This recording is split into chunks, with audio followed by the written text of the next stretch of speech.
ప్రభునందు ప్రియమైన దేవుని బిడ్డలందరికీ యేసుక్రీస్తు ప్రభునందు విశ్వాసం ఉంచిన యావన్మందికి క్రీస్తు శిలువ శ్రమల సందర్భంగా వందనాలు శుభాలు అందిస్తూ ఉన్నా. మరి ముఖ్యముగా సిఎస్ఐ రాయలసీమ అధ్యక్ష మండలంలో ఉన్న ప్రతి సంఘానికి, పల్లె సంఘాలకు, పట్టణ సంఘాలకు, యాజక బృందానికి, విశ్వాస సమూహానికి యేసు ప్రభు నామములో శుభాలు దీవెనలు అందిస్తూ ఉన్నా. బాగున్నారా? మీరు బాగుండాలని మీ కొరకు ఉపవాస ప్రార్థనలో నిత్యము ప్రార్థిస్తున్నాం. లెంట్ ధ్యాన స్రవంతి అనే ఆధ్యాత్మిక కార్యక్రమం ఈ 40 దినాలు రాయలసీమ అధ్యక్ష ఖండంలో మన ప్రియతమ బిషప్ తండ్రి గారు, the right reverend doctor P Isaac Varaprasad తండ్రి గారు ఆశీస్సులతో కొనసాగిస్తున్నందుకు దేవునికి స్తోత్రములు సమర్పిస్తున్న ఈ మంచి ఆధ్యాత్మిక కార్యక్రమాన్ని ప్రారంభించిన తండ్రి గారికి హృదయపూర్వకంగా కృతజ్ఞతలు చెల్లిస్తున్నా. ఇలాంటి కార్యక్రమాలు ఎన్నెన్నో దేవుడు మీ ద్వారా జరిగించాలని మనస్ఫూర్తిగా కోరుకుంటూ, అలాగే యూత్ బోర్డు వారు దీన్ని నిర్వహిస్తూ ఉన్నారు. Youth board chairman reverend doctor PDS Benhur Babu గారికి ప్రత్యేకమైనటువంటి వందనాలు చెల్లిస్తున్నా. అలాగే youth secretary reverend doctor PS Vinay Kumar Babu garu యవనస్తుల యూత్ బోర్డుకు కార్యదర్శిగా ఉన్నారు. ఎంతో భారముతో, ఎంతో బాధ్యతతో, చిత్తశుద్ధితో, నిబద్ధతతో ఈ లెంట్ ధ్యాన స్రవంతిని నడిపిస్తా ఉన్నారు. గతంలో ఆయన రాయలసీమ అధ్యక్ష ఖండపు అసిస్టెంట్ సెక్రటరీగా ఉన్నారు. మన ప్రియతమ బిషప్ తండ్రి గారి కుటుంబానికి ఎంతో అత్యంత సన్నిహితులు. యూత్ ఐకాన్ ప్రశాంత్ సుశాంత్ గారికి చాలా సన్నిహితులు. వాళ్ళ ప్రోద్బలంతో ఈ యొక్క లెంట్ ధ్యాన స్రవంతిని నడిపిస్తున్నందుకు యూత్ బోర్డు సెక్రటరీ గారికి ప్రత్యేక శుభాకాంక్షలు తెలియజేస్తున్న వినయ్ బాబు. రాబోయే దినాల్లో ఇంకా అనేక ఆశీర్వాదాలు, అత్యున్నతమైన బాధ్యతలు ప్రభు మీకు ఇవ్వాలని కోరుకుంటూ, అలాగే ఇటువైపు అటువైపు యూత్ ఐకాన్ మిమ్మల్ని ప్రోత్సహిస్తున్న ప్రశాంత్, యువరాజు, సుశాంత్ వారికి ప్రత్యేకమైన శుభాలు, ఆశీస్సులు అనుగ్రహిస్తూ వారిని దీవిస్తూ ఉన్న ఈ మంచి శుభకార్యానికి మేము ప్రోత్సహించినటువంటి రాయలసీమ అధ్యక్ష ఖండపు ఆఫీస్ బేరర్స్ బెనహర్ బాబు, రెవరెండ్ డాక్టర్ సి ఆనందరావు బాబు, కోశాధికారి డానియల్ సార్, అసిస్టెంట్ సెక్రటరీ, గతంలో యూత్ బోర్డు సెక్రటరీగా ఉండి అనేక కార్యక్రమాలు నడిపించి ఎంతో సేవ చేసి ఇప్పుడు అధ్యక్ష ఖండపు అసిస్టెంట్ సెక్రటరీగా బాధ్యతలు నడిపిస్తున్నటువంటి యానీ మోజెస్ గారికి కూడా ప్రత్యేకమైనటువంటి శుభాకాంక్షలు తెలియజేస్తున్న 40 దినాలు ఒక్కొక్కరు ఒక రోజు ఒక గురువు గారు వచ్చి వాక్యం అందించడం ఎంతో శ్రేయస్కరం, ఆశీర్వాదకరం. ప్రార్థన చేసుకొని నేటి ధ్యానాంశాన్ని ప్రారంభించుకుందాం. కళ్ళు మూసుకుందాం. మా ప్రియమైన పరలోకపు తండ్రి యేసుక్రీస్తు ప్రభువా, మా పాప పరిహారం కొరకై శిలువలో వేలాడుతున్న యేసు ప్రభువా, మా దోష నివృత్తి కొరకై శిలువలో మా కొరకు వధించబడిన దేవుని గొర్రెపిల్ల మీకు స్తోత్రాలు సమర్పించుకుంటున్నాం. మా కొరకై ప్రభువా శిలువలో రక్తమంతా కాడ్చినావు తండ్రి. మా శిక్షను శిలువలో మీరు భరించి మాకు ఇక శిక్ష లేకుండా రక్షణ భాగ్యం, పరలోక భాగ్యం ఇచ్చినందుకై మీకు స్తోత్రాలు సమర్పించుకుంటున్నాం. ఎప్పుడు శిలువలో ప్రాణం పెట్టి, రక్తము గాడ్చి ప్రాణం పెట్టి మరణించి తిరిగి లేచారో ఇక మాకు పాపము లేదు, దోషము లేదు, శాపము లేదు, ఆశీర్వాదాలే, దీవెన్లే, పరలోక భాగ్యమే మా కొరకై సిద్ధపరిచినందుకు స్తోత్రములు ప్రభువా. రాయలసీమ దయాశీస్ అధ్యక్ష పక్షంగా ఈ లెంట్ ధ్యాన స్రవంతిని నడిపిస్తున్నందుకై మీకు వందనములు. వీక్షిస్తున్న ప్రతి బిడ్డను దీవించి ఆశీర్వదించండి. యేసు ప్రభు నామములో అడిగి వేడుకొనుచున్నాము తండ్రి, ఆమేన్. ఈరోజు అంశం వేదన నుండి విడుదల, deliverance from distress, deliverance from sufferings, deliverance from all bandages. వేదన నుండి విడుదల, విజయం ప్రభు మన కొరకై అనుగ్రహించి ఉన్నాడు, అనుగ్రహిస్తాడు. ప్రభు పేరట ఏ శ్రమ, ఏ శోధన, ఏ వేదన మనం అనుభవించినా మనం ధన్యులం, భాగ్యవంతులమని పరిశుద్ధ గ్రంథంలో వ్రాయబడి ఉంది. ఈ అంశానికి ఆధారముగా పరిశుద్ధ గ్రంథము నుండి యోబు గ్రంథం 42వ అధ్యాయము 10 నుండి 17 వచనాలు కేటాయించబడింది. దేవుని బిడ్డలారా, ఈ 42వ అధ్యాయంలో శ్రేష్టమైన మాటలు, బహు శ్రమలు, బహు బాధలు, బహు అవమానములు యోబు భక్తునికి ఇవ్వబడ్డాయి. అన్నిటినీ జయించాడు దేవుని కృపలో. యేసు ప్రభు తర్వాత ఈ ప్రపంచంలో, ఈ లోకములో బహు శ్రమలు, బహు వేదనలు అనుభవించిన వ్యక్తి యోబు భక్తుడు. ఊజు దేశమందు ధనవంతుడు, ఐశ్వర్యవంతుడు. అలాంటి వ్యక్తికి భయంకరమైనటువంటి శ్రమలు, శోధనలు వచ్చాయి. 24 గంటల్లో 7 మంది కుమారులు చనిపోయారు, 3 కుమార్తెలు చనిపోయారు. సొంత భవంతి, ప్యాలెస్ పైకప్పు పడి అలాగే అప్పచ్చైపోయారు. 10 డెడ్ బాడీస్. సమాధికి వెళ్తుంటే ఏ తండ్రి సహించగలడు, భరించగలడు? 24 అవర్స్ లో ఒంటెలు, గొర్రెలు, ఎద్దులు, గాడిదలు, శత్రులు వచ్చి ఒక్కొక్క వైపు నుంచి దోచుకొని పోయారు. He became empty. He became alone. దేవుని బిడ్డలారా, అలాంటి శోధనలు భూలోకములో ఎవ్వరికి రాలేదు. కనుక శ్రమలు శోధనలు వచ్చినప్పుడు భాగ్యవంతులని బైబిల్లో రాయబడింది. దుఃఖపడవారు ధన్యులు, మీరు ఓదార్చబడతారు. ఖచ్చితంగా అది ఏ దుఃఖమైనా ప్రభు బిడ్డవైతే, అది ఏ వేదనైనా ప్రభు ఓదారుస్తాడు. ఇప్పుడు ఏచుచున్న మీరు ధన్యులు, మీరు నవ్వుతారు.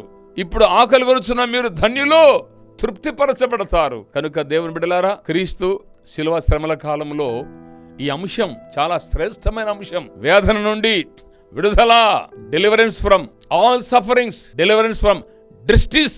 అద్భుతమైన దేవుడు మనకున్నాడు. అంతేకాదు సమస్తం కోల్పోయిన తర్వాత అరికాలు మొదలుకొని నడినెత్తి వరకు కురుపుల్లో పురుగులు, చీమో కారిపోతా ఉంటే దేవుని బిడ్డలారా, సొగసైన వాడు వికారంగా మారిపోయాడు. పట్టణమంతా, ప్రాంతమంతా, ఊరంతా అసహించుకుంటుంటే భార్య చూడలేక, ఇంకా ఎందుకు దేవుడు దేవుడు అంటావు, దేవుని దూషించు, మరణం కమ్మో. సొంత భార్య, తాళిగట్టిన భార్య వచ్చి ద్వేషించేంతగా, చచ్చిపోనంతగా యోబు భక్తునికి శ్రమలు వస్తాయి, శోధనలు వచ్చాయి. దేవుని బిడ్డారా, ఈ వాక్యం వింటున్న నువ్వు ఏ శోధనలో, ఏ శ్రమలో, ఏ అప్పులో, వ్యాధిలో ఉన్నావో భయపడాకు. There is deliverance, there is victory, there is blessing ఉంది వాక్యంలో. 34వ సంకీర్తన 19వ వచనం, నీతిమంతునికి కలుగు ఆపదలు అనేకములు, యెహోవా వాటి అన్నిటి నుండి నిన్ను విడిపించును. అన్నిటి నుండి, ఒక్కటి కూడా కాదు. కనుక ఎన్ని శ్రమలు, ఎన్ని రకాలైన బాధలు, అవమానములు, వ్యాధులు నీకు వచ్చినా నిబ్బరం కలిగి ఉండు, విశ్వాసం కలిగి ఉండు, నిరీక్షణ కలిగి ఉండు. తప్పకుండా దేవుడు విడుదల, విజయం అనుగ్రహిస్తాడు. నీతిమంతుడు 7 సార్లు పడిన తిరిగి లేచును. అందరు కాదు, నీతిమంతుడు అంటున్నా, ప్రార్థన చేసుకునే వాళ్ళు. నమ్మిన వాడే నీతిమంతుడు. 7 సార్లు అనే మాట, 7 అనే మాట పరిపూర్ణం, సంపూర్ణంగా కొలాప్స్ అయిపోయిన ముద్దును, అడుక్కు విర్రగొట్టిన చెట్టును ఆ ముద్దులోని చిగురు పుట్టినట్టు దేవుని బిడ్డ తిరిగి లేస్తావు. ప్రభు లేపుతాడు. నీతిమంతుడు విడబట్ట గాని అతని సంతానపు వారు భిక్షమెత్తుట గాని చూచి ఉండలేదంటాడు దావీదు భక్తుడు. కనుక దేవుని బిడ్డలారా, దావీదు కూడా 2 సార్లు సమస్తాన్ని కోల్పోతాడు. సమూయేలు మొదటి గ్రంథం 30వ అధ్యాయంలో సిక్లగు పట్టణములో అమాలేకులు వచ్చి దావీదు అనుచరులు యుద్ధానికి వేరే ప్రాంతానికి పోయి ఉండగా వచ్చే లోపల ఆ పట్టణమంతా అగ్ని చేత కాల్చబడి బూడిదే అంటే ఏమి లేదని, ఊపితే పోతుంది. అలాగా ఆ పట్టణమంతా కాల్చబడి మొండిగోడలు, భార్యలను, పిల్లలను, పశువులను, ఎద్దులను, మొత్తము ఊడ్చుకొని తోలుకొని పోతారు. ఆస్తి అంతా పోయిన భార్యను తీసుకపోతే ఎంత వేదన మీరు ఒక్కసారి ఆలోచించండి, ఎంత అవమానం మీరు ఒక్కసారి ఆలోచించండి. 600 మంది అనుచరులు దావీదుకున్నారు. వారు అష్ట కష్టాల్లో ఉంటూ దావీదును అనుసరించారు. వాళ్ళ భార్యలు కూడా పిలుచకపోయారు, తోడుకొని పోయినారు దౌర్జన్యంగా. అది చూసి దేవుని బిడ్డారా, దావీదును బట్టే కదా మనకి శ్రమలు. అనుచరులు చంపుదాం, దావీదును చంపుదాం, ఇతన్ని బట్టే కదా అని రాళ్ళు పట్టుకుంటే ఆ సమయంలో పానిబ్బరముతో తిరిగి వారి మీదకి లేకుండా కొట్లాడదాం రమ్మని అనకుండా ఆ మొండిగోడల్లో మోకాలు వేసి దేవుని స్తుతించి ప్రార్థించాడు దావీదు. కనుక మహాశ్రమంలో కూడా దేవుని మీద ఆధారపడాలి, దేవుని స్తుతించాలి, దేవుని కనపరచాలి, ప్రార్థించాలి. దేవుడు మార్గం చూపిస్తాడు, ప్రత్యామ్నార్గం, ఆల్టర్నేటివ్ వే ప్రభు నీకు చూపిస్తాడు. If you pray, God will show alternative way to bring all. దేవుని బిడ్డలారా, కనుక వేదన నుండి, శ్రమ నుండి తప్పకుండా ప్రభు మనల్ని విడిపిస్తాడు. విడిపించడాన్ని బైబిల్ చెప్పడంలా, ప్రభు రాసి పెట్టాడు. వాళ్ళల్లో భయంకరమైన శోధనలు, శ్రమను అనుభవించినటువంటి యోబు భక్తుని జీవితం గురించి ఇలాంటి దినాల్లో జ్ఞాపకం చేసుకుంటున్నాం. దేవుని బిడ్డలారా, 119:71లో దావీదు అంటాడు, శ్రమ నొందియుట మేలాయనో. చూసారా, శ్రమ నొందియుట మేలాయనో అంటాడు. కనుక దేవుని బిడ్డలారా, శ్రమ మనమే కాదు, భక్తులే కాదు, సరాసరి దేవుని కుమారుడైన యేసుక్రీస్తు ప్రభు కూడా పొందుకున్నాడు. హెబ్రీ పత్రిక 5వ అధ్యాయము 7-8 వచనాలు, ఆయన దేవుని కుమారుడై ఉండియు శ్రమల వలన విధేయత పొందుకొనెను, విధేయత నేర్చుకొనెను. దేవుని బిడ్డలారా, ఎంత వేదనతో యేసు ప్రభుల వారు తన శ్రమల గురించి ప్రార్థన చేశారో దేవుని వాక్యం చదివితే మనకు ఎంతో ఆదరణ, ఓదార్పు కలుగుతుంది. 5వ అధ్యాయము 7వ వచనం, శరీరధారే ఉన్న దినాలలో మహారోదనముతోనూ కన్నీళ్లతోనూ తన్ను మరణం నుండి రక్షింపగలవానికి ప్రార్థనలు యాచనలు సమర్పించి భయభక్తులు కలిగి ఉన్నందున ఆయన అంగీకరింపబడెను. ఆయన దేవుని కుమారుడై ఉండి తాను పొందిన శ్రమల వలన విధేయత నేర్చుకొనెను. శరీరధారే ఉన్న దినాలలో యేసు ప్రభుల వారు కన్నీళ్లతో మహారోదనంతో శ్రమల్లో ఎలా ప్రార్థించాలో ప్రభు నేర్పిస్తా. మహారోదనంతో కన్నీళ్లతో తన్ను మరణం నుండి రక్షింపగలవానికి ప్రార్థనలు యాచనలు సమర్పించి లెంటి దినాల్లో మహారోదనముతో కన్నీటితో ప్రభు ప్రార్థించాడు. అందుకే ఆ మరణాన్ని జయించాడు. శిలువ మరణం భయంకరమైన అవమానకరమైంది. శిలువ మరణం బందిపోడు దొంగలకు దేశద్రోహులకు వేసేది. ఆ దినాల్లో రోమన్ గవర్నమెంట్ వారు వేసేవాళ్ళు. అలాంటి నీచమైన అవమానకరమైన శిలువ మరణం యేసు ప్రభుకు వచ్చింది. దాని నుండి బయటపడడానికి ఎంతగా ప్రార్థన చేశాడు. ఆయన కుమారుడై ఉండి తాను పొందిన శ్రమల వలన విధేయత నేర్చుకొనెను. దేవుని బిడ్డలారా, శ్రమల ద్వారా మనకు విధేయత. శ్రమలు వచ్చినప్పుడు నిబ్బరం కలిగి ధైర్యం కలిగి ప్రార్థనలో కాపాలి. శ్రమలు పరిశ్రమలు సిరి సంపదలు వరుసగా ఉంటాయి. శ్రమలు పరిశ్రమలు, ఆ పరిశ్రమలో ఉంటే సంపద సిరి సంపదను మనం పొందుకుంటాం. కనుక శ్రమలు వచ్చాయా, దాని తర్వాత గొప్ప దీవెనలు ప్రభు నీ కొరకై నా కొరకై ఏర్పాటు చేసి ఉన్నారని గమనించాలి. శ్రమలు వచ్చినప్పుడు దేవుని వదిలిపెట్టాడు, నా ప్రార్థన వినడం లేదు, దేవుడు లేడు, ఇలాంటి అవిశ్వాస పలుకులు పలకకూడదు మనకు. కనుక దేవుని బిడ్డలారా, శ్రమలు సిరులు మనం పొందుకుంటాం. శ్రమలు ఎలాంటివంటే వస్తాంటాయి పోతా ఉంటాయి. శ్రమలు కొంతకాలమే దేవుని బిడ్డలారా. అలాగనే మనకు వచ్చే శ్రమలు కూడా మనల్ని పరిపూర్ణంగా చేయటానికి శుద్ధీకరించడానికి ప్రభు శ్రమలను మనకు అనుమతిస్తాడు. యోబు భక్తుని కూడా ఆ భయంకరమైన శ్రమలు మామూలు శ్రమలు కాదవి. 7 మంది కుమారులు 3 కుమార్తెలు ఒకరోజే చనిపోవడం, యావదాస్తి 24 అవర్స్లో వచ్చి శత్రులు అన్ని వైపులుంటి దోచుకొని పోవడం సామాన్యమా? అలోన్ ఏమీ లేనివాడు అయిపోయినాడు. ఎందుకోసము? శుద్ధి కోసం. యోబును శుద్ధీకరించటానికి, యోబును దీవించటానికే ప్రభుల వారు అనుమతించి ఉన్నారు. యోబుకు చెప్పింటే అంత బాధపడేవాడు కాదు. చెప్పడు దేవుడు, చెప్పకుండా అనుమతించాడు. కనుక దేవుని బిడ్డలారా, ఆ శ్రమల్లో పిండి నలిగిపోయాడు. దేవుని బిడ్డలారా, 34వ కీర్తనలో విరిగిన వారికి యెహోవా ఆసనుడు, నలిగిన వారిని ఆయన రక్షించును. చూశారా, విరిగిపోతున్నావు అప్పులతో, వ్యాధులతో, శోధనలతో, శత్రులతో నీకు దగ్గరగా ఉంటాడు, రక్షిస్తాడు, అన్నిటి నుండి రక్షిస్తాడు. కీర్తన 9:9 నలిగిన వారికి యెహోవా మహాదుర్గం, మామూలు దుర్గం కాదు, మనుషులందరూ వదిలిపెట్టిపోవచ్చు. కనుక దేవుని అయినా ప్రభు నీతో ఉంటాడు. యోబు గ్రంథం 42వ అధ్యాయంలో మనం చూస్తే యోబు శ్రమలన్నీ పోయి, శోధనలన్నీ పోయి, విడుదల విజయం పొందుకున్నాక, మేలు పొందుకున్నాక 2 ఆశీర్వాదం ఇస్తాడు యోబుకు. శ్రమలన్నీ పోయిన తర్వాత అప్పుడు అక్కచెల్లెళ్ళు, అన్నదమ్ముళ్ళు, బంధువులు, స్నేహితులు అందరూ వచ్చి ఎంత లేసి నువ్వు శ్రమలు పొందుతీవని వరహాలు, ఒక్కొక్క వరహాలు ఇస్తూ బంగారు బహుమానం ఇస్తారు. దేవుని బిడ్డలారా, ఆయన శ్రమల్లో ఉన్నప్పుడు, కష్టాల్లో ఉన్నప్పుడు, రోగముతో ఉన్నప్పుడు, పురుగులతో ఉన్నప్పుడు, పుండ్లతో ఉన్నప్పుడు, చిల్లపి కూర్చొని గోగుతున్నప్పుడు, ఊర్లోంచి వెళ్ళిపోమను అని తృణీకరించిన ఏ ఒక్క బంధువు రాలే. అసలు అన్నదమ్ములు అక్కచెల్లు ఉన్నారో మనకు తెలియదు, రారండి, ఎవరు రారు, ఒంటరి వాళ్ళం అయిపోతాం. యోబు 42వ అధ్యాయంలో అద్భుతంగా ఒక్కొక్కరు వచ్చి ఆదరించి, ఓదార్చి, వరహాలిస్తూ, బంగారు ఉంగరం పెట్టి ఆదరిస్తారు. ఎప్పుడు ఆదరణ ఇవ్వాల్సి ఉంది చెప్పండి మీరే? ఓదార్పు ఎప్పుడు? కొడుకులను పోగొట్టుకున్నప్పుడు, కూతుర్లను పోగొట్టుకున్నప్పుడు, ఆస్తిని పోగొట్టుకున్నప్పుడు, బికారై రోడ్డు మీద పడినప్పుడు ఆదరించాల. ఎవరు రాలేదు, రారండి. ఈ లోకం అంతే.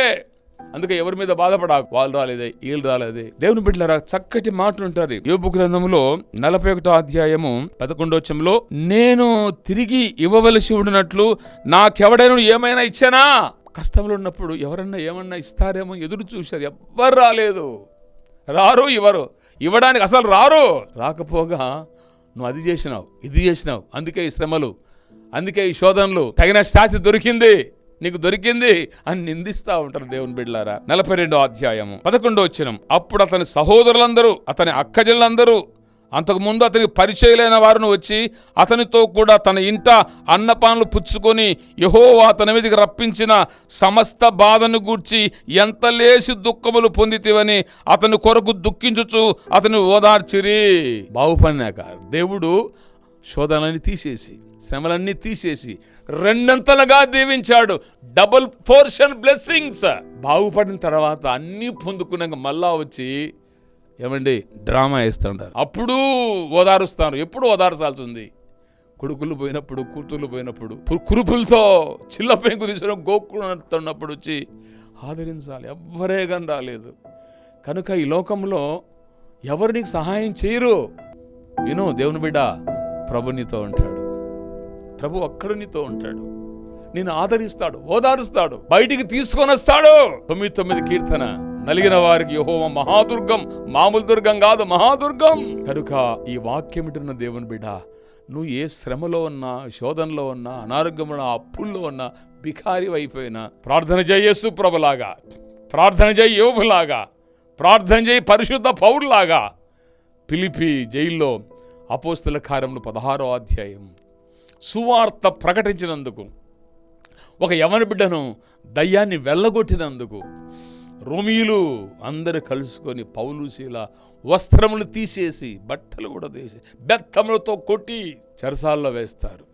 బొండగా వేసి, పెద్ద పెద్ద సంఖ్యలతో బొండగా వేసి కుడుములు రక్తగాయాలవుతాయి. బహుశా అప్పుడు సైతాన్, పౌలో ఏడు నీ దేవుడు, ఈ అవమానం తప్పించచ్చు కదా, ఈ దెబ్బను తప్పించచ్చు కదా, నువ్వు ఏం తప్పు చేసావు, సువార్తే కదా అని శోధించి ఉండి ఉండవచ్చు.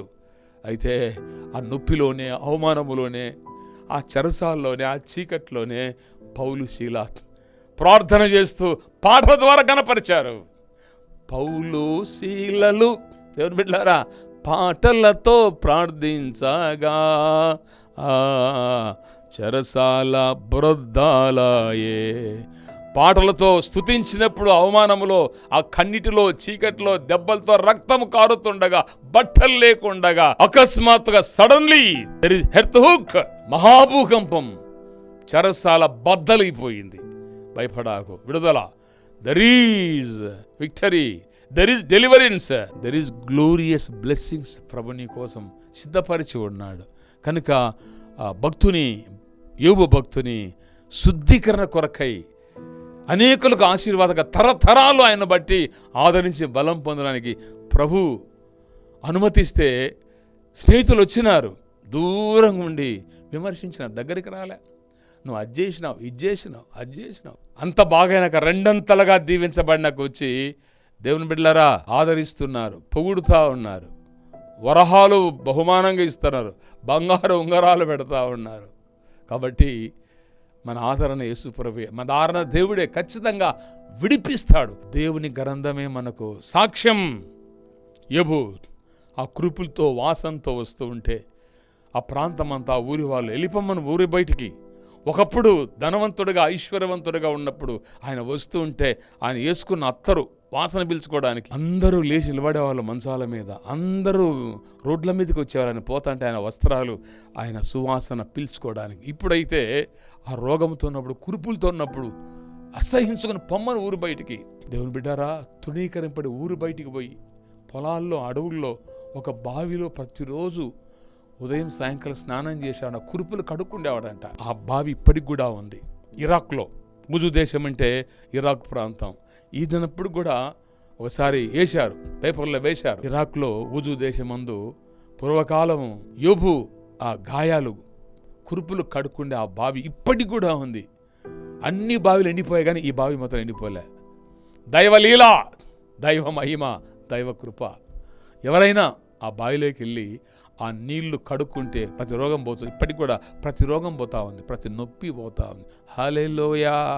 వేదన నుండి విడుదల, వేదన నుండి విజయం, వేదన నుండి విమోచన ప్రభు ఇస్తాడు. భయపడాలి. దేవుని బిడ్డల తర్వాత మనం చూస్తే తిరిగి కొడుకుల్ని ఇచ్చినాడు, తిరిగి కుమార్తెలు ఇచ్చాడు. డబల్ 7,000 ఒంటెలు, 14,000 ఒంటెలు, 7,000 గొర్రెలు, 14,000 గొర్రెలు, 3,000 ఒంటెలు, 6,000. Double double double.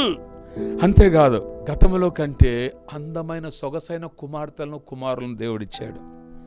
15వ వచనం, ఏబు దేశమంతటను ఏబు కుమార్తెలతో సౌందర్యవంతులు కనబడలేదు. వారి తండ్రి వారి సహోదరులతో పాటు స్వాస్థ్యములిచ్చెను. ఈక్వల్ షేర్ ఇన్ ప్రాపర్టీ ఏబుతో ప్రారంభమైంది. Equal share. ఆ ముందు మోషే కాలంలో ఒక 5 మంది సహోదరులు ఆడపిల్లలు తండ్రి చనిపోతే మాకు కూడా స్వాస్థ్యమే అని మోషే ప్రవక్తను అడిగారు. ఇప్పుడు యోబు అందరి share, equal share, long life. 140 సంవత్సరాలు బతికాడండి. బహుశా 40 ఏళ్లలో 50 ఏళ్లలో ఆ రోగం వచ్చిందేమో, ఆ శ్రమ వచ్చిందేమో. ఆ తర్వాత 90-100 సంవత్సరాలు బతికాడు. Long life. ఎంత చక్కటి ఆశీర్వాదం. 4 తరాల వరకు పిల్లలను చూశాడండి యోబు భక్తుడు. కనుక దేవుని బిడ్డలారని ముగిస్తూ ఉన్న శ్రమలు, పరిశ్రమలు, శ్రమలు, సిరి సంపదలు, శ్రమలు, ఆశీర్వాదములు ప్రభు మన కొరకై ఉంచాడు. కనుక నీకు ఎంత ఉన్నా, ఏ శోధన ఉన్నా, pray more and more. Fasting, prayer, concentrate, prayer of tears. కన్నిటితో ప్రార్థన చేయ బిడ్డ, విడుదల పొందుకుంటావు, జయం పొందుకుంటావు. నేను ముగిస్తూ ఒక చిన్న జరిగిన సంఘటన మీకు చెప్పి నేను ముగిస్తాడా. నీ ప్రతి వేదన నుండి, ప్రతి బాధ నుండి, ప్రతి అవమానం నుండి, ప్రతి అప్పు నుండి ప్రభువుని విడిపిస్తాడు, జయమిస్తాడు. యోబు భక్తుడు మనకు సాదృశ్యం. దావీదు భక్తుడు, అనేక మంది భక్తులు, పౌలు, శీల, అనేక మంది భక్తులు మనకు బైబిల్లో సజీవ సాక్షులుగా ఉన్నారు. కనుక భయపడాకు, తిరిగి రా దేవుళ్ళకి, తిరిగి ప్రార్థన చెయ్యి. ఉపవాస ప్రార్థన అలవాటు చేసుకో. నిబ్బరంగా ఉండు, ధైర్యంగా ఉండు. ఒక ఊరిలో, టౌన్లో పేదలు, అమ్మ నాయన పేదలు, చక్కటి పాప, బాగా చదువుకునింది, డిగ్రీ అయిపోయింది, నెక్స్ట్ బీఈడీకో వేరే ట్రైనింగ్ సిద్ధపడతా ఉంటే పల్లెటూరు నుండి ఒక సంబంధం వచ్చింది. అక్కడ ఒక కొడుకే 50-60 ఎకరాల పొలం ఉంది. దేవుని బిడ్డలారా, మంచి పొలం, 3 పంటలు పండే పొలం. వారు, ఆ అబ్బాయి కొంచెం భక్తిపరుడు. నాకు ఏమేకపోయినా పర్లే, భక్తిగల భార్య రావాలని ఎదురు చూసేవాడు. వెతికి ఎన్ని సంబంధం నో అని చెప్పారు. ఒక సంబంధం ఎవరో చెప్పారు, పలానా టౌన్లో ఒక పాప ఉంది, పేదవాళ్ళు. అయితే పాప చక్కగా మారుమనసు పొంది, రక్షణ పొంది, దేవుని స్తుతించే బిడ్డ, ఆత్మతో నింపమనే బిడ్డ అని చెబితే సంబంధం వచ్చినారు. అయితే పల్లెటూరు. ఈ పాప, ఈ యవనస్తురాలు టౌన్లో ఉంది. అమ్మ నాయన ఆ పాపను భంగపోయి, అమ్మా అబ్బాయి బాగున్నాడు, భక్తిపరుడంట, నీ భక్తికి ఆ బిడ్డ భక్తికి సరిపోతుంది, ఒప్పుకోమ్మంటే, నన్ను దేవుడు సేవ పిలుస్తున్నాను నాయన, నేను సేవ చేయాలి నాయన, నేను సేవకుని పెళ్లి చేసుకుంటానంటే, లేదులేమ్మా మనం పేదోళ్ళం తల్లి, నీ పెళ్లి కూడా చేసే శక్తి మాకు లేదు, ఎట్లో హస్తకష్టాలు పడి నేను చదివించుకున్నాం, 50 ఎకరాలు తరి సారవంతమైన భూమి ఉంది, చేసుకోమంటే అమ్మా నాన్నల మాట కాదనక ఆ పెళ్లి టైంలో భర్తను ఒకటి అడిగింది, కాబోయే భర్తను, ఏమండి నేను సేవ చేయాలి, పెళ్ళైన తర్వాత ఆ చుట్టుపక్కల ప్రాంతంలో సేవ పంపిస్తామంటే సర్లే అని ఒప్పుకున్నాడు. పెళ్ళి గంభీరంగా అయిపోయింది. పెళ్ళి అయిన తర్వాత దాదాపు ఆ ప్రాంతంలో 20 గ్రామాల్లో యేసు ప్రభు సువార్త లేదు, చిన్న మందిరం లేదు. ప్రార్థన చేస్తామంటే స్టార్ట్ చేయని చెప్పినాడు దేవుడు.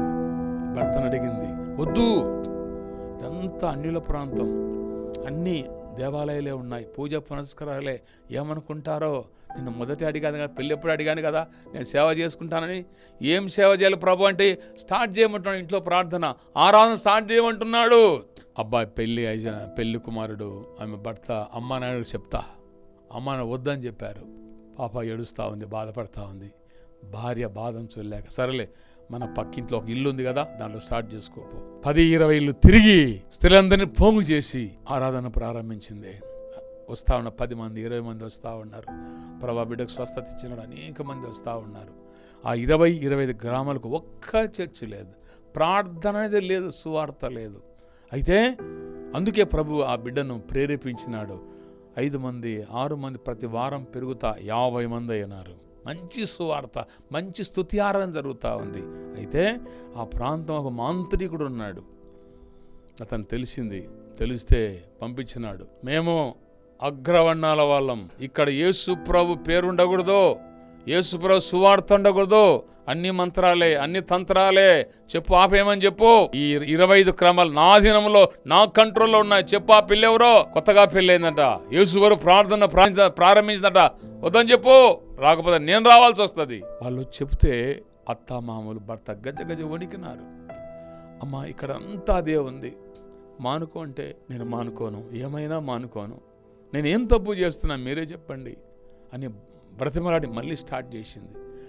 పెరుగుతూ ఉన్నారు. ఒకరోజు ఆ మంత్రికుడు మామూలు మంత్రికుడు కాదు, మంత్రిస్తే కార్యం జరగాల్సిందే. సైతాన్ శక్తి వల్ల ఏం చేస్తే జరుగుతూ ఉంది. దయ్యముల శక్తి వల్ల ఈ పాపను బెదిరించడానికి ఆదివారం వచ్చినాడు. అంతరాలు వేసుకొని, మంత్రాలు వేసుకొని, పసుపు పూసుకొని, కుంకుమ పూసుకొని భయంకరంగా వచ్చి ఎవరిక్కడ ప్రార్థన అన్నప్పుడు దేవుని బిడ్డలారా ఆ 50 మంది పరిగెత్తిపోయినారు. ఒక 10 మంది నిలిచినారు. ఆ పాప ప్రారంభించినటువంటి ఆ విశ్వాసి గజ గజ వణుకుతా ఉంది. ఎంపిలా ఈ ప్రాంతం 25 గ్రామాలకు నేనే అధిపతిని, మా దేవుడు తప్ప ఎవరుండకూడదు చెప్పంపాను కదా, ఇదిగో ఇప్పుడు మంత్రించి ఒక అద్భుతం చేస్తా ఉన్నా, నీ దేవుడు గొప్పవాడు, నా దేవుడు గొప్పవాడు, చూసు, ఆ తర్వాత నువ్వు స్టాప్ చేయాలా, లేకపోతే నీ అంతు చూస్తా అని చూడు అని చెప్పి ఆ బల్ల దగ్గర ప్రసంగించే బల్ల దగ్గర సెంటర్లో బోళ్ళ పడుకొని ఎల్లెలుగా పడుకొని మంత్రాలు చదివినాడు. గజ గజ వణుకుతా ఉంది. అందరూ గుమ్ముకున్నారు బయట. గజ గజ వణుకుతుంది పాప. మంత్రాలు చదువుతా, గట్టిగా కేకలేస్తా, శపిస్తా మంత్రాలు చదువుతా ఉంటే అతను భూమి నుంచి టేబుల్ వరకు లేచిన, అట్లే లేచిన గాలిలో. ఆ పాప చూసి వణికిపోతా ఉంది. ఇక నీ దేవుడు గొప్ప దేవుడు అయితే నన్ను కిందికి దించు. మరి భయపడి చెమటలు బట్టి ఆ బిడ్డ, విశ్వాసి ప్రారంభించిన బిడ్డ గోడ కొట్టుకుంటూ, దేవా నిన్ను ఏం చేయమంటావు ప్రభువా, నువ్వే ప్రారంభించమని చెప్పావు కదా సేవా అని ప్రార్థిస్తున్నప్పుడు, కన్నీళ్ళు గాడ్చినప్పుడు, నా బిడ్డ భయపడాకు, ఒకే మాట పలుకు, యేసు నామమున గద్దిస్తున్నా, పడు కిందను అని దేవుడు ప్రేరేపించినాడు.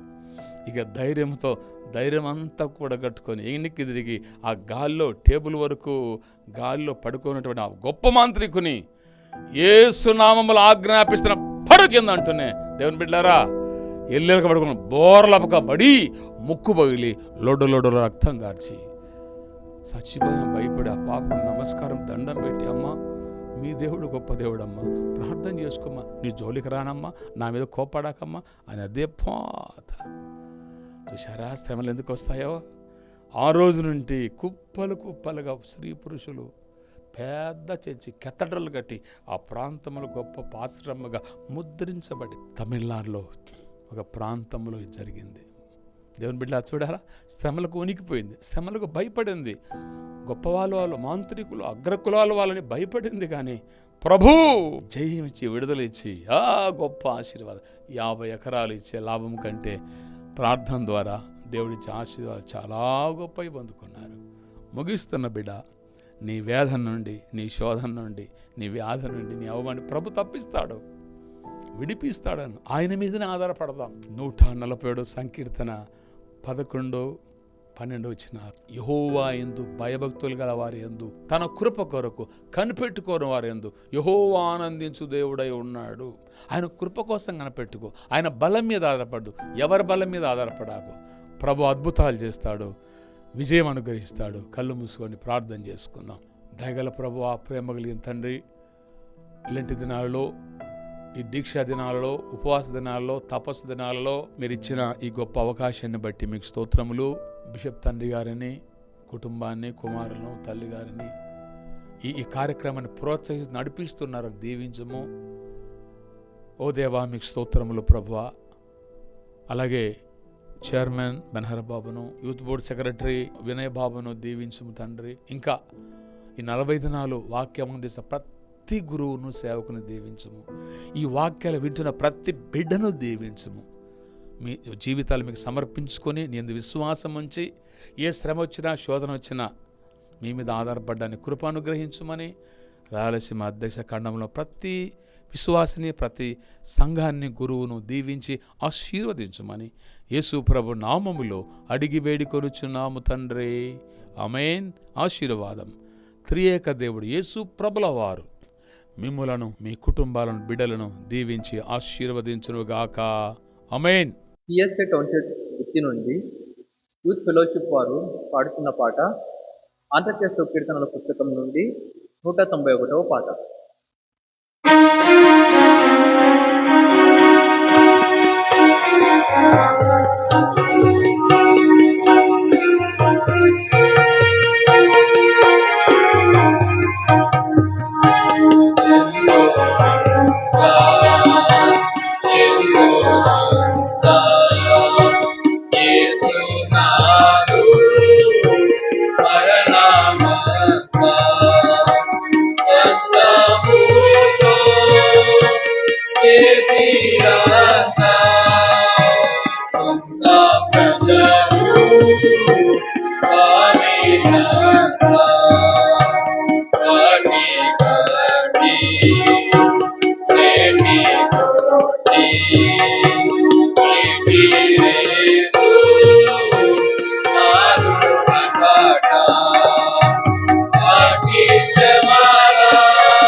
Yeah.